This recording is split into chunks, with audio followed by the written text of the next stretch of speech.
Hello friends, how are you. आप सब अच्छे होंगे ऐसा मैं उम्मीद करता हूं। और मैं इस वीडियो में आप लोगों को अपनी पॉलिटी का नया आर्टिकल डिस्कस करने जा रहा हूं, जो आर्टिकल 3 है, article 3 of the Indian constitution. So let's start the video. Friends, myself Virendra Kumar and you are watching Hirak IAS YouTube channel. This channel is totally dedicated to you for your learning purpose, for your progress in the preparation of the examination. That is your aspiration for getting the good service and India's premium service, that is the service through the Union Public Service Commission or state PCS. So let's start the video की तरफ चलते हैं। सो article 3 of the Indian constitution क्या है, क्या इसका importance है। दोस्तों, इसके पहले हमने आर्टिकल 1, 2 का वीडियो बना दिया हूं, आप उसको जाकर के देख सकते हैं। यदि आप नहीं देखे हैं तो आपको लिंक भी दे दिया जाएगा। अब हम आर्टिकल 3 की बात करते हैं। Article 3 of the Indian constitution deals with the formation of new states and alteration of areas, boundaries or names of existing states. This provision grants Parliament the authority to reorganize states within the Indian Union. So friends, ये article 3 जो है parliament को states reorganisation का authority देता है, और ये article 3 article 2 के साथ जो है दोनों कंबाइन होकर के इम्प्लीमेंट होते हैं। ठीक है, तो आर्टिकल 3 का टेक्स्ट क्या है।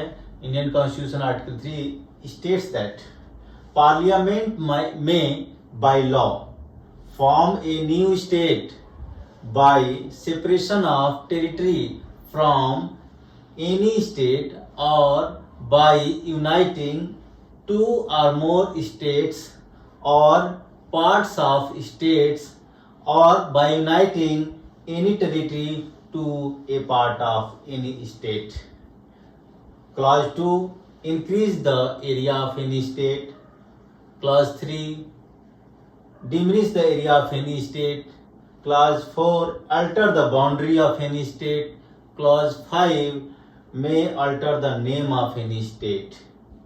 Friends, I would like to tell you that here the term state does not include the Union territory when this article was framed, but later through the amendment of constitution by the constitutional amendment 18th Act 1966, the term state was explored and the union territory. Explored means यहाँ discuss किया गया कि term जो है state के साथ साथ union territory भी उसके साथ इंक्लूड होनी चाहिए। मतलब ये नहीं है कि सिर्फ हम स्टेट को ही रीऑर्गेनाइज कर सकते हैं, स्टेट को जो है बड़ा कर सकते हैं by addition of the territory from outside और by separating some part of state part from already existing state. तो यहाँ सिर्फ स्टेट्स नहीं, यूनियन टेरिटरी को भी यदि हम दूसरी एरिया टेरिटरी मिला करके एक नया स्टेट बना सकते हैं। इस तरह की प्रोविजन को बाय 18th अमेंडमेंट एक्ट जो है लाया गया 1966 में। ठीक है, सो यहाँ आपको यह मार्क करने की जरूरत है कि जो है स्टेट जो है initially does not include the term union territory, it included by the constitutional amendment act 18th 1966।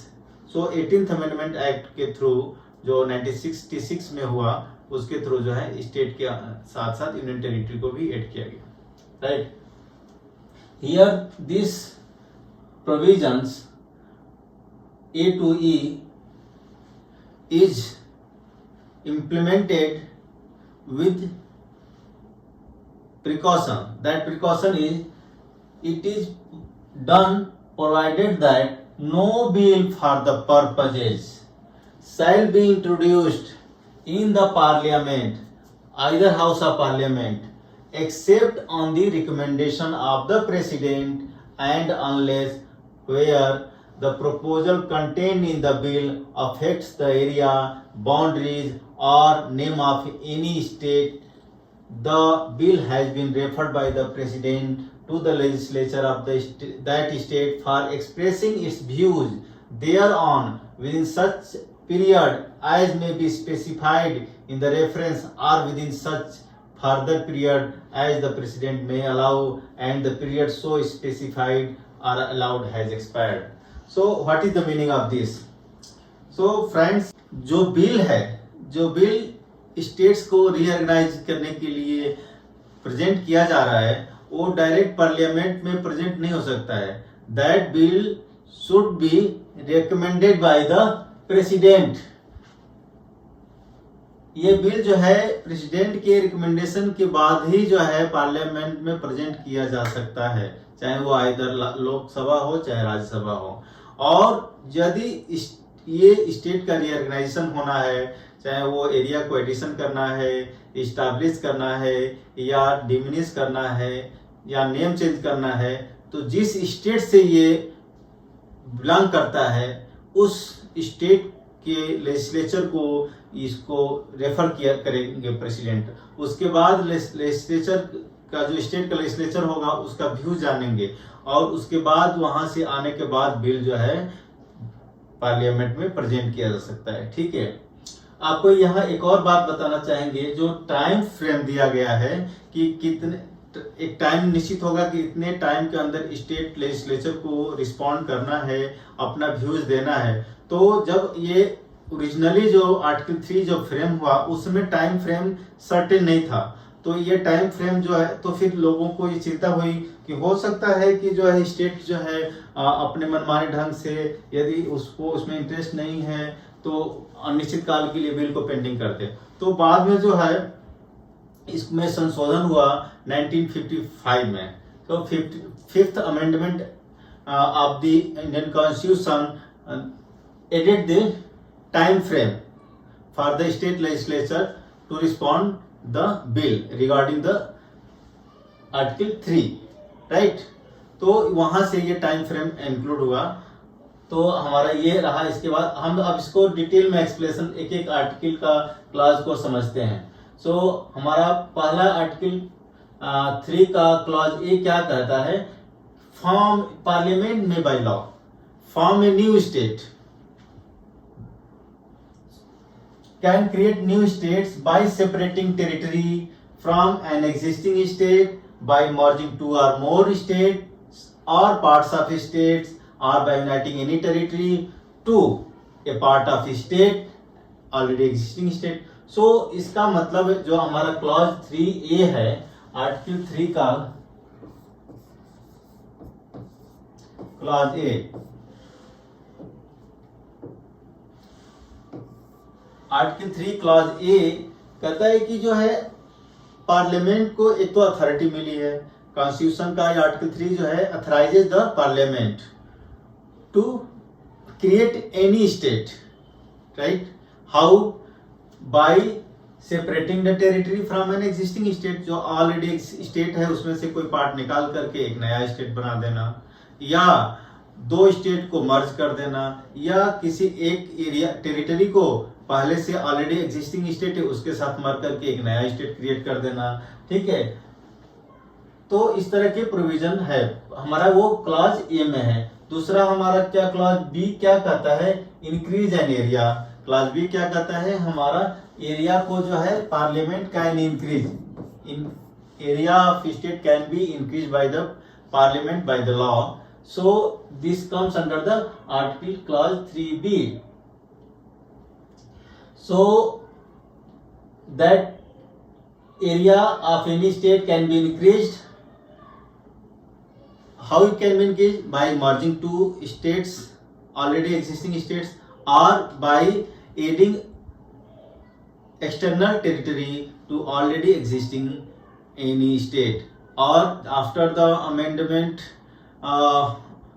जो हमारा 18th अमेंडमेंट था उसके बाद यूनियन टेरिटरी भी ऐड हो गया, तो हम एक यूनियन टेरिटरी को दूसरे स्टेट ऑलरेडी एग्जिस्टिंग स्टेट के साथ मर्ज करके भी एक नया स्टेट बना सकते हैं. तो ये आर्टिकल 3B के अंतर्गत है कि हम एरिया को इंक्रीज कर सकते हैं, राइट। उसके बाद demolition of area clause C के अंतर्गत है। So parliament may by law can reduce the area of any state by separating the some part of area from already existing states, okay, or by bifurcating the states, whatever the need demands, ठीक है।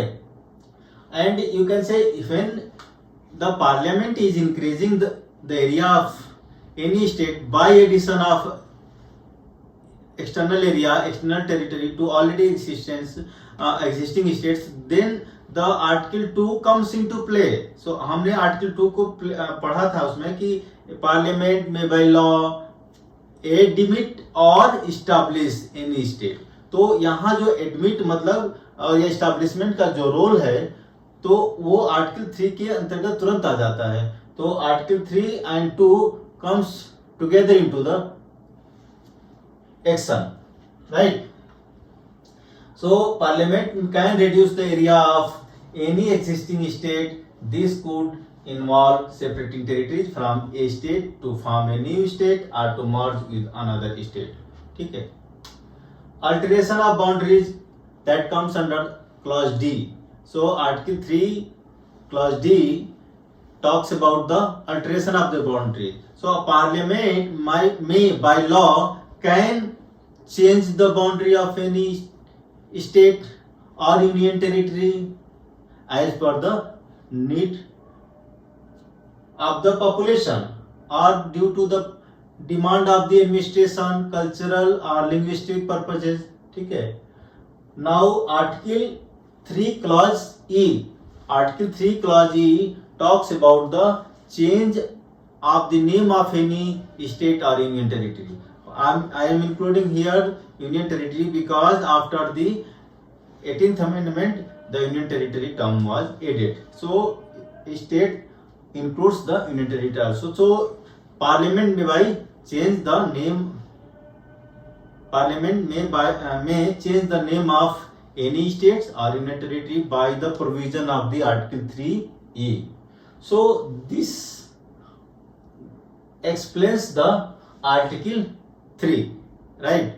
All clause from A to E. Now we'll see the procedure for implementation of this article. So first procedure is that the bill talking about the reorganization of the state should be recommended by the president before placing the bill into the parliament. So no bill for the purposes mentioned in the article 3 can be introduced in parliament without the recommendation of the president of India, right? तो president of India का recommendation compulsory कर दिया गया इसमें। सो इससे जो है democracy झलकती है। सो ये रिकमेंडेशन होने से प्रेसिडेंट का रोल आया, इससे डेमोक्रेसी का जो है इंपॉर्टेंस बढ़ता है। Now point to reference to the state legislature. So इसमें जो है स्टेट लेजिस्लेचर, जिस स्टेट के बारे में ये बिल है उस लेजिस्लेचर का जो है व्यू जानना बहुत जरूरी है। उनका जो है उस पर कमेंट क्या है उस बिल के ऊपर, वो जो है जानेंगे। तो the state legislature is given a specified period of time to respond which can be extended by the president only. The views of the state legislature are not binding on the parliament, but they must be considered. तो यहाँ पर जो view of the state legislature जो यहाँ पर है, जिस state के बारे में बिल है वहाँ की जो लेजिस्लेचर है उसका व्यू जो है पार्लियामेंट के ऊपर बाइंडिंग नहीं है, but should be considered, must be considered in the sake of the population, in the sake of the people. तो यहाँ पर क्या दिख रहा है, यहाँ पर जो है पार्लियामेंट की सुप्रीमेसी ओवरसाइटनेस दिख रहा है, लेकिन जो है यहाँ साथ साथ जो है लेजिस्लेचर की बात भी सुनने की जरूरत को बल दिया गया है, एम्फेसाइज किया गया है। ठीक है फ्रेंड्स, उम्मीद है आपको ये एक्सप्लेनेशन समझ में आ रहा होगा। कैसा लग रहा है आपको, एक्सप्लेनेशन समझ में आ रहा है नहीं आ रहा है, प्लीज कमेंट। ठीक है, तो ये जो है प्रोसीजर है कि पहले बिल को जो है प्रेसिडेंट जो है क्या करें, प्रेसिडेंट से जो है रिकमेंडेड होना चाहिए और उसके बाद जो है स्टेट लेजिस्लेचर को सेंड किया जाना चाहिए for their views, for their whatever the comment they want to give, उनको एक्सेप्ट हो रहा है नहीं हो रहा है, क्या बिल में कुछ चेंज चाहते हैं नहीं चाहते हैं, वो लोग बताएंगे स्टेट लेजिस्लेचर। ठीक है, उसके बाद जो है उनको स्टेट लेजिस्लेचर को एक टाइम पीरियड दिया जाएगा, वो टाइम पीरियड जो है प्रेसिडेंट चाहे तो बढ़ा भी दे in the some urgency. Significance of the article 3, article 3 का सिग्निफिकेंस क्या है? देखिए पहले आर्टिकल क्या, ये जो स्टेट का रीऑर्गेनाइजेशन से रिलेटेड जो हमारा ये आर्टिकल 3 है, इससे जो है फ्लेक्सिबिलिटी का पता चलता है कॉन्स्टिट्यूशन में कि constitution is ready to adopt any changes in the future, कि भाई because of there may be the demand due to the administration, linguistic, cultural changes, population के फ्यूचर में कोई डिमांड होने की वजह से constitution is ready to adopt the changes. तो ये फ्लेक्सिबिलिटी पता चलता है कि हमारा आर्टिकल 3 जो है सोच that constitution is flexible to adopt change futuristic changes. So flexibility in state reorganisation, article 3 provides a flexible mechanism for reorganising the state of India. This flexibility is crucial for addressing administrative, linguistic, cultural and socio-economic demands। तो इससे जब इस तरह की कोई demand हो because of some administration issue और the linguistic region, cultural issue, socio economic issue, इन सब की वजह से किसी प्रकार की ऐसी डिमांड हो कि भाई बाउंड्री को एक्सपेंड करना है, नहीं तो दूसरा स्टेट क्रिएट करना है, या एक टेरिटरी को दूसरे टेरिटरी से मिला करके एक नया स्टेट क्रिएट करना है, ऐसा कोई वजह तो बहुत सारी हो सकती है। तो उस वजह को अडॉप्ट करने के लिए आर्टिकल 3 जो है प्रोविजन देता है कि ये ऐसे हो सकता है हम। ठीक है, अब सिग्निफिकेंस दूसरा क्या है कि यहाँ पार्लियामेंट जो है, parliament is made the supreme authority to make any law regarding the reorganisation of the state. So यहाँ पार्लियामेंट की सुप्रीमेसी को यहाँ पे एम्फसाइज किया गया है। This is because to enhance the unity and integrity of the nation। ठीक है, नाउ थर्ड सिग्निफिकेंस क्या है आर्टिकल 3 का? Democratic process. यहाँ जो है प्रेसिडेंट का रिकमेंडेशन इंपॉर्टेंट है, स्टेट लेजिस्लेचर का व्यू ऑन द ड्राफ्ट और बिल जो है इंपॉर्टेंट है। So the requirement for the presidential recommendation and consultation with the state legislatures ensures a democratic process in the reorganization of states। It allows for the participation and consideration of state views while maintaining the central oversight। तो ये बात हमने यहाँ पे discuss किया कि भाई जो है पहले तो डेमोक्रेटिक व्यूज लगता है कि भाई प्रेसिडेंशियल रिकमेंडेशन है, स्टेट लेजिस्लेचर का व्यूज देखा जा रहा है और उनका जो व्यूज भी कंसिडरेबल होना चाहिए, कंसिडर करना चाहिए पार्लियामेंट को। और कुछ हो सकता है 10 व्यूज है, उसमें 10 कमेंट्स हैं तो उसमें से 7 को एक्सेप्ट किया, 8 को एक्सेप्ट किया, नहीं कि पूरा रिजेक्ट कर दिया, ऐसा भी नहीं होना चाहिए। तो इसमें पार्लियामेंट का ओवरसाइट है, अथॉरिटी है, लेकिन जो है स्टेट लेजिस्लेचर का व्यू भी इंपॉर्टेंट रखा गया है यहाँ पे। हिस्टोरिकल कॉन्टेक्स्ट एंड एग्जांपल्स क्या है? अभी हिस्टोरिकली इस आर्टिकल का क्या इंपॉर्टेंस रहा है, क्या ये आर्टिकल फ्यूचर में कहीं इम्प्लीमेंट हुई है? तो ये हम जानते हैं कि ये कई बार ऐसा मौका आया है, 2000 में हुआ भाई स्टेट रीऑर्गेनाइजेशन में, कि जो है one of the most significant application of the article 3 was the reorganisation of the state based on the linguistic line. The state reorganisation act 1956 led to the creation of the several new states and alteration of boundaries to better align with the linguistic and cultural identities। ठीक है, सो ये reorganisation act पास हुआ 1956 में because of this article 3 only, right? Creation of new states. So we got new states by implementing the article 3 by the amendment in the 2000। So we got the state was made Jharkhand was made separated from the Bihar। Chhattisgarh was made by separating from the Madhya Pradesh। Uttarakhand was made by separation from the Uttar Pradesh। and recent changes क्या है? Telangana state was made from the Andhra Pradesh. So ये जो changes हुए हैं that is only because of the article 3 of the Indian constitution, right. अभी name change भी हमने देखा कि आर्टिकल ई क्लॉज आर्टिकल 3 क्लॉज ई बताता है कि पार्लियामेंट में change the name of the state और यूनियन टेरिटरी आल्सो। सो उसका अभी इम्प्लीमेंटेशन देखा आपने कि जो है पहले क्या था, state such as Madras were named Tamil Nadu. पहले तमिलनाडु का नाम मद्रास था, बाद में उसको तमिलनाडु कर दिया गया। Mysore was renamed as a Karnataka, है ना। अभी महाराष्ट्र को मुंबई कह दिया गया। सो ये नाम जो है चेंज हो सकते हैं, that is because of the article 3 clause E, right. So this is the explanation, procedure and significance of the Article 3 of the Indian Constitution, and it plays a great role in enhancing the democratic value, in accommodating the future demand of the population, whether it is administrative। देखिए state जो है administrative reason की वजह से भी बन सकते हैं, गुड गवर्नेंस के लिए भी बन सकते हैं नए नए स्टेट्स। जो अभी उत्तराखंड जो है गुड गवर्नेंस की वजह से ही तो सेपरेट हुआ कि वहां एडमिनिस्ट्रेशन अच्छा से हो सके। So article 3 of the Indian constitution plays a vital role in the dynamic political and administrative landscape of India. It empowers parliament to reorganise the states by forming new states, altering boundaries and changing names, ensuring the country's governance structure can adapt to changing needs and aspirations of the people of the India. Procedures laid out ensure a balance between the central authority as well as the state authority. Democratic processes maintaining the integrity and unity of the nation while accommodating regional diversities. So friends, this is all about the Article 3 explanation, significance and procedure. So I hope that you like this video.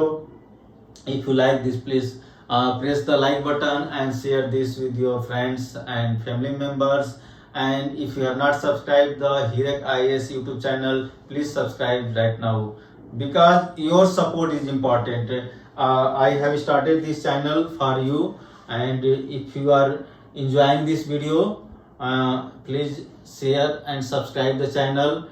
If you have any comment regarding the lecture, regarding the videos, and if you want any additional topic, you can ask me in the comment, right? So you are most welcome to Hirak IAS YouTube channel. Please keep visit and watch the video. I am updating on the regular basis. Thank you. Bye bye.